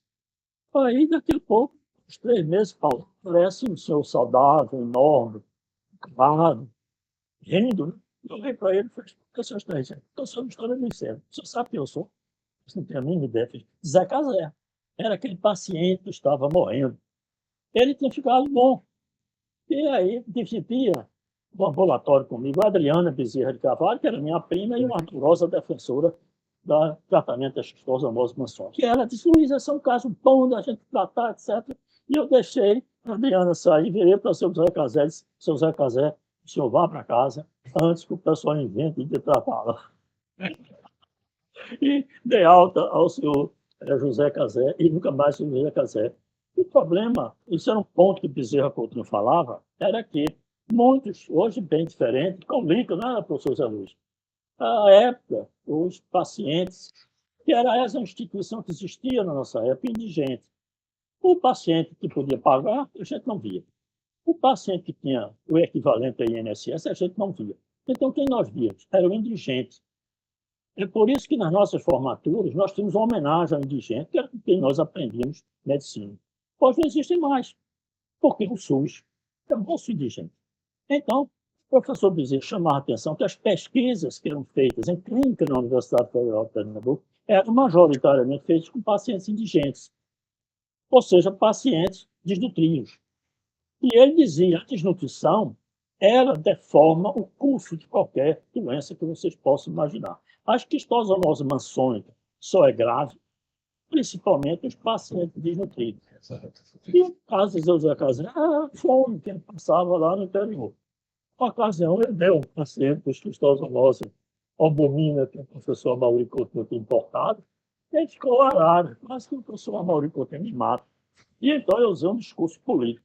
Mas, professor, esse gasto que o senhor teve, que eu indevidamente usei, é para recompensar o desleixo que o Estado tem feito com este homem. Aí o professor Maurício fez vazio e disse que o seu discurso político está ótimo, mas continuo com raiva por você ter usado o meu marco de utilizado para tratar este paciente. Então, o professor Bezerra Coutinho era figura notável, mas o que eu gostei muito foi de conversar com ele lá no departamento de bioquímica. Aliás, eu tive outra experiência interessante, que vocês vão me permitir.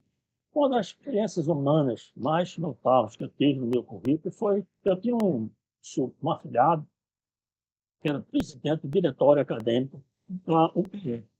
Ele lá chama o diretor José de Castro, né? Parece que é um... José de Castro. Exato. E então, esse meu afilhado montou comigo uma iniciação científica, que hoje não. A UPE hoje está excelente. Mas na época ele se ressentiu por não ter muita ciência.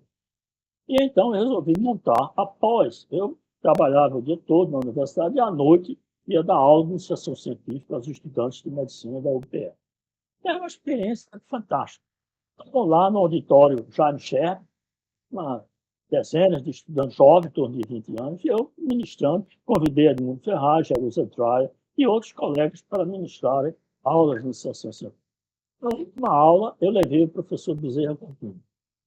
Combinei com ele, fui buscá-lo em casa, depois eu veio de volta.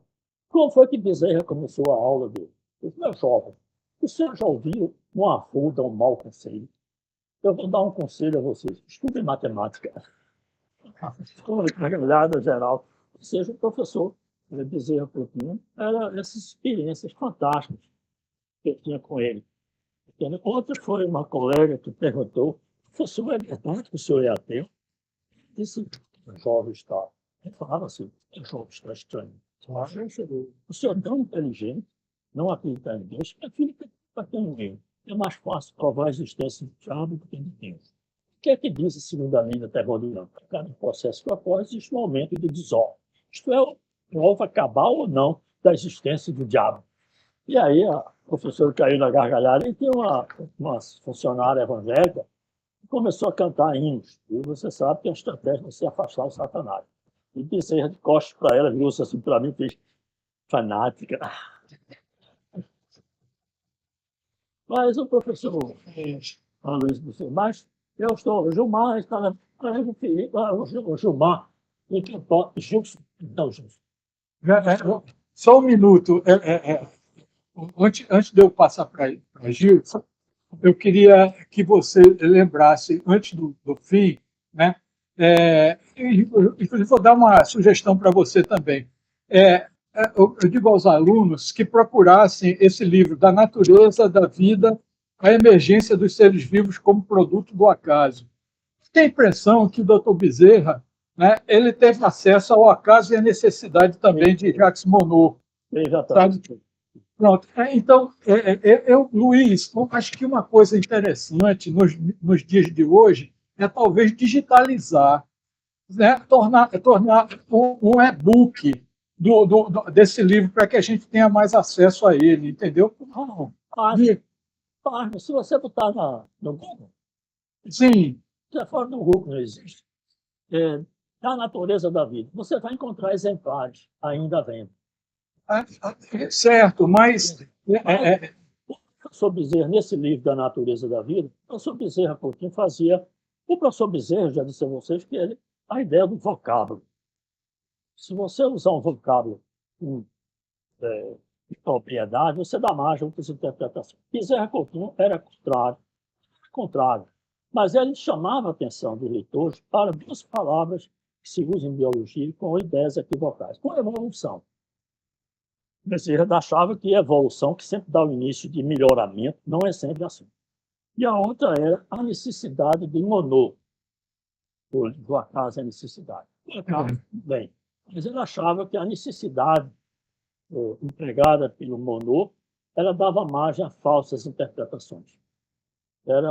Ele menciona Monod no livro dele, Da Natureza da Vida. Isso. Bom, eu vou dizer uma coisa, você já está convidado para o ano que vem, viu? Mas eu vou passar para Gilson. Gilson, por favor, faça a sua pergunta, viu? Ok. Luiz, muito obrigado por você trazer para nós essa belíssima, extraordinária palestra. Como a gente aprendeu e como aprendeu não só a vida de Bezerra, mas o que ele transmitiu. Então, você é a pessoa indicada para isso. Eu não vou fazer uma pergunta, não. É apenas todos nós que convivemos nessa época tem uma história sobre Bezerra Coutinho. Também tem uma. Eu trouxe, vou te falar especialmente porque esse evento que nós estamos presenciando é um evento organizado pela própria Concentração de Neuropsiquiatria e Ciência do Comportamento, qual eu tive a honra de criar essa pós-graduação. Então, depois de criada toda a parte formal dos estudantes, feita a seleção, então, a primeira aula inaugural da pós-graduação. Aí eu fui atrás de Bezerra Coutinho. Professor, eu quero que o senhor dê aula inaugural. A sua neuropsiquiatria, depois que acrescentaram ciência do comportamento. Aí ele disse, e qual o tema? Ele disse, a evolução das neurociências. Ele veio. Disse nada, foi lá no auditório Jorge Lobo. Eu estou presente. Como sempre, ele começava, eu não sei porque me chamaram para falar sobre isso. E ele fez, infelizmente, não pediu emprestado o meu valor. Não foi levar dessa aula. Mas foi uma das folhas belíssimas, onde ele caminhou em cima de um neurônio e falou sobre a evolução da neurociência. Uma etapa, cada etapa, o que aquilo significava. Foi belíssimo. A tese dele, de docência, foi sobre os nódulos. Era na área de neurologia. Eu sei que foi belíssimo, extraordinário. E quando saiu, eu levando ele na estação de médico. Professor, eu vou chamá-lo outras vezes. Ele disse, se minhas pernas me conduzirem, eu venho da satisfação. Mas ele pensava que a cabeça poderia falhar. A perna sim podia, mas a cabeça jamais. Então, Bezerra foi muito importante na vida. Todos nós convivemos como estudante. Foi interessante, Gilson. Eu vou lhe contar uma interessante. Quando Bezerra fez 80 anos, a Universidade Federal de Pernambuco fez uma homenagem a ele. Então, Adonis falou, me lembro que o professor Jarbas Maciel falou a Luiz, o filósofo, Adonis falou a Luiz, o médico, eu falei a Luiz, o professor, e teve um quarto, que eu não me lembro mais.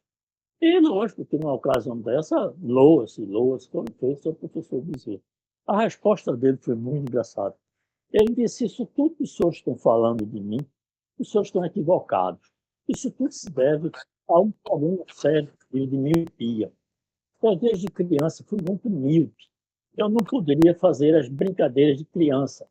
Então, eu lia muito. Aí eu estava ao lado do professor Lamartine, aliás, e disse, eu conheço muitos que leram tanto quanto ele, mas não chegaram onde ele chegou. Né? Mas algo interessante, Raul, é a teoria de Bezerra sobre as psicosomoses maçônicas. Eu aprendi, Raul, parasitologia mais com o professor Bezerra Coutinho do que com meus professores de parasitologia. Ele me ensinou que é simbiose, parasitismo. Ele mostra que o homem é um parasita, predador, por índole. Uma das grandes conquistas sociais é o contrato social e as leis. Quando eu vejo certas condutas humanas, eu fico pasmo, porque não existem leis que impeçam. Porque na selva é o mais forte que vence. Mas o homem soube criar artifícios para proteger os mais fracos. Bom, nós vamos Mas é isso, Gilson. Ele era a figura. Mas acho que eu estou vendo que você está aí. Chegou. E tem muito a ver com essa graduação que está organizando esse evento, porque ele foi o que deu a aula inaugurante. Para que os alunos de pós-graduação saibam da importância dele também. Ô, Gilson, Estava nessa aula. ô, Gilson, eu queria lhe dizer uma coisa que eu fiquei muito encantado com a pós-graduação, a coordenadora, por acaso é minha esposa, ela fez um histórico lindo sobre a pós-graduação, inclusive falando de você e dos nossos colegas, alguns que já não estão conosco, mas ficou muito bonito. E assim que sair pelo Sucupira, eu vou pedir aos alunos para dar uma lida. É um pouco também da história da neuropsiquiatria, digamos assim, que começou aqui em Pernambuco, que se tornou-se uma escola, né? Tornou-se uma escola. Então está muito bonito. Isso eu queria passar. Não, se que tiver, se que sair no Sucupira, eu mando para você, viu? Eu mando para você. É uma honra para você, para mim, é uma alegria, mais do que uma honra, uma alegria estar com você aqui. Mas eu queria passar a palavra para um convidado já do ano que vem. Eu dei um desafio para ele, ele aceitou, o ano que vem vai estar aqui com a gente. Nós tivemos a honra, viu, Luiz, de receber gente de alto nível aqui nessa pós-graduação, de várias áreas, com a ideia de mostrar o que é a transdisciplinaridade, né? Aquilo, a construção da ciência, quando se junta várias áreas e a contribuição de uma área para outra. Então, tem sido muito interessante e, sobretudo, também essa visão da filosofia, né? Da filosofia da ciência. Eu vou passar para o Proasca, para Felipe, que é filho de uma colega minha de turma, viu? Vou passar aí, vai ser o nosso convidado, e é o nosso convidado que vai vir no ano que vem para falar de um assunto que eu deixo para ele desenvolver aí. E pode fazer a sua pergunta, Felipe. Olá, boa tarde. Eu não conheci o professor José Coutinho, né? Eu nem fui aluno, mas minha mãe fala era uma admiração grande. Lembra de uma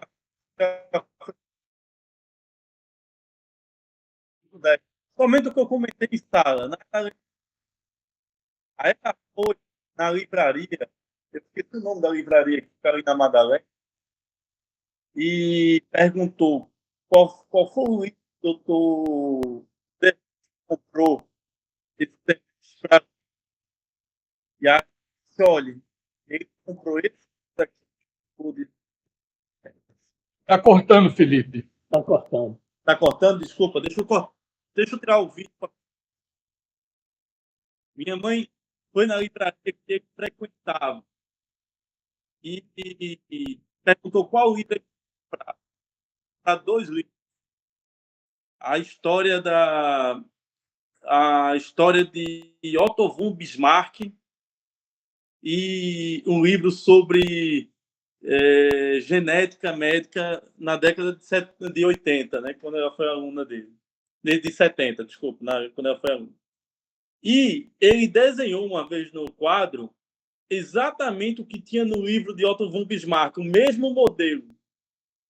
E na prova ela colocou o que tinha no livro e colocando o nome das doenças em vez do nome dos países.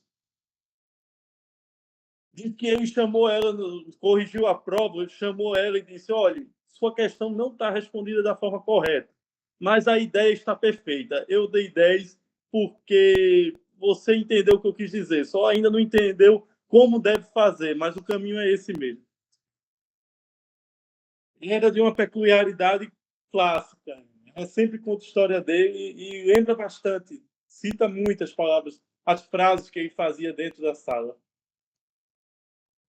Ô, Felipe,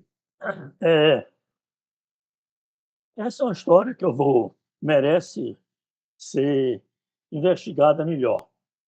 Mas reza a lenda, porque o professor Bezerra Coutinho virou uma lenda. Então, algumas histórias do Bezerra Coutinho não correspondiam. Uma delas é essa história de que um aluno, sendo arguído por ele numa prova oral, que existia na época, prova oral, o professor Bezerra havia se virado para o bedel, o servente, e pedido um feixe de capim em detrimento do aluno. O aluno disse, para mim, uma Coca-Cola. Você já deve ter ouvido falar isso. Isso não procede. Porque, primeiro, vi um turco da Escócia contando essa história, quando aconteceu com um professor dele na Turquia. Mas nem aconteceu na Turquia, nem lá em Recife. Quando eu me tornei amigo do professor Bezerra, eu perguntei a ele, nunca, jamais eu fiz isso. E muitas histórias que rolavam sobre o professor Bezerra eram verdadeiras lendas. Mas reza a lenda que uma turma depois da minha vazou a prova. O pessoal ficou sabendo das questões da prova.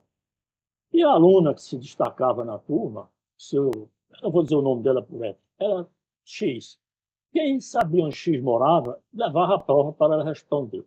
Quem sabia o prédio onde X morava, ia no prédio. Quem sabia as redondezas, ia na redondeza. E sempre perguntando, onde que mora X? Onde que mora X? Era 1972. Plena época, não sei quem era o presidente da hora, mas era um desses militares. Acho que era Geisel. Não, era Médici. Então, existe sempre aquele mais reais que o próprio rei. Mas ficou recebendo alunos, perguntando pela X, aí telefonou para o Quarto Exército. Pessoal, os alunos estão se reunindo para algum ato subversivo na casa de X. Aí o Exército foi, prendeu a estudante, prendeu a família e levou para o quartel do Quarto Exército, que ficava ali na 13 de Maio, na Faculdade de Direito. Então, quando a família de X chegou no Exército, disse que não se tratava nada de subversão. Tinha sido a prova do professor Bezerra que tinha vazado. E aí o capitão do dia deu aquele esculacho, liberou todo mundo e avisou o professor Bezerra. O professor Bezerra não simpatizava muito com os militares. Aí eu soube que no outro dia aplicou a mesma prova e disse para os alunos, os senhores têm a obrigação de responder esta prova o mais breve possível, porque os senhores estão com acesso a ela 24 horas. E os alunos fizeram a prova. Isso merece uma certa... Quem é da minha turma? Eu fui de 71, seria da turma de 72. Eu acho que é Antônio Lopes, né? Quem foi da turma de 72? O Antônio Lopes está aqui. Teria que ser um aluno da turma de 72 para confirmar se isso tem procedência ou não. Mas o Bezerra você sabe que se dizia na minha época que o ABC não tinha sido concluído porque a maca não dava volta no corredor. Era o que se dizia na época. Eu tive um colega de turma brilhante, Marcos Burri Aguiar, e ele era o presidente do diretório acadêmico e foi até penalizado com 477, foi expulso do curso médico e só voltou a fazer medicina porque eu estava voltando do doutorado. Então, Marcos Burri chegou a prender o reitor e disse que só soltava o reitor quando, em vez de estar gastando dinheiro com a TV universitária, a rádio universitária, terminasse o Hospital das Clínicas. Nós temos alguns colegas aqui que participaram desta... Eu não participei, não, mas eu tenho alguns que eu não vou dizer o nome, nem sobre tortura, que fizeram parte dessa comitiva. E Marcos Burri era o líder. E eu sei que Marcos Burri foi preso por aquela confusão. Agora, você imagina a ousadia dos alunos. Em pleno regime militar, prendeu o reitor nas barbas do quarto do comando, o quarto exército é chamado. Eu até sugeria, só compreenda entre memorial de medicina e o reitor, Alfredo, era chamar a minha turma. Porque nós prendíamos o reitor e ele só sairia de lá quando ele desse por não no memorial de medicina. Mas vai ser difícil fazer isso. Você pode ser preso hoje do que naquela época. Hoje eu sei mais fácil.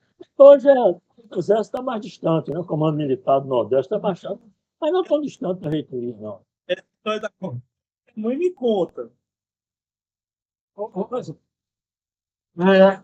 Minha gente, eu estou muito feliz. Eu acho que essa foi a última aula, a última palestra, né, que a gente teve online.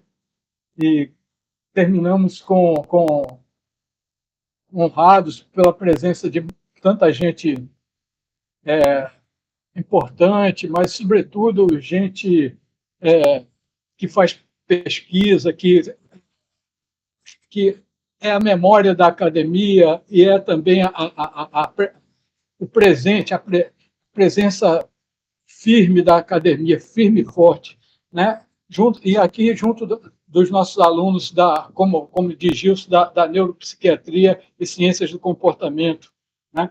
E eu pretendo que o ano que vem a gente também continue com isso.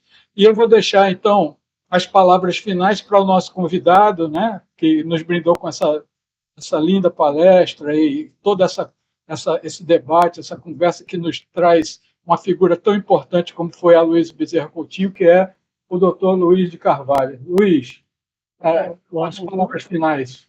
Eu gostaria de ceder a palavra à minha querida Luana. Oh, com certeza, com certeza. Luana.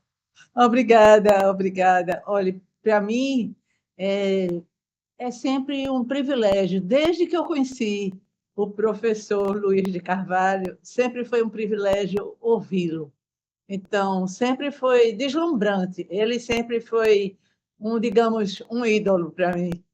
Obrigado. Então, com relação ao professor Aloísio Bezerra Coutinho, eu tive a honra de várias vezes na casa dele apanhá-lo para o nosso curso que nós tínhamos no mestrado, né, Luiz? A disciplina que era dele.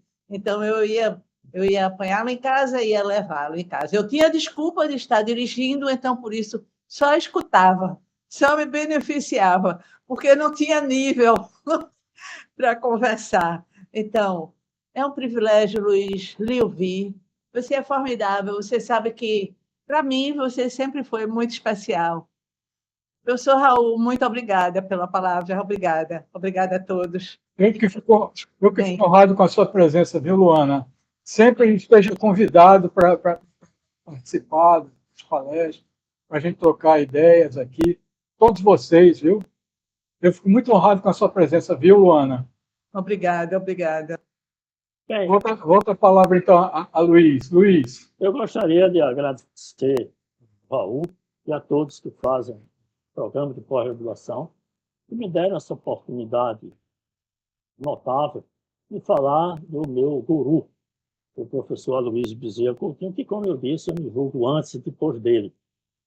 E é extremamente gratificante. Raul, um outro capítulo importante do professor Bezerra Coutinho é o sistema biológico como abertos e em equilíbrio estacionário. Isto eu tive a oportunidade de fazer duas apresentações. Uma na Academia Pernambucana de Medicina e uma outra foi para os cirurgiões torácicos, do professor Ricardo Lima. E eu acho que eu estou como um apóstolo, divulgando as boas novas, ou seja, aqueles ensinamentos do professor Aloísio Bezerra Coutinho. Muito obrigado a todos, tenham um excelente dia e, mais uma vez, muito obrigado por estar cercado de tanta gente boa. Muito obrigado a todos vocês e no próximo ano todos estão convidados, viu? Um abraço grande.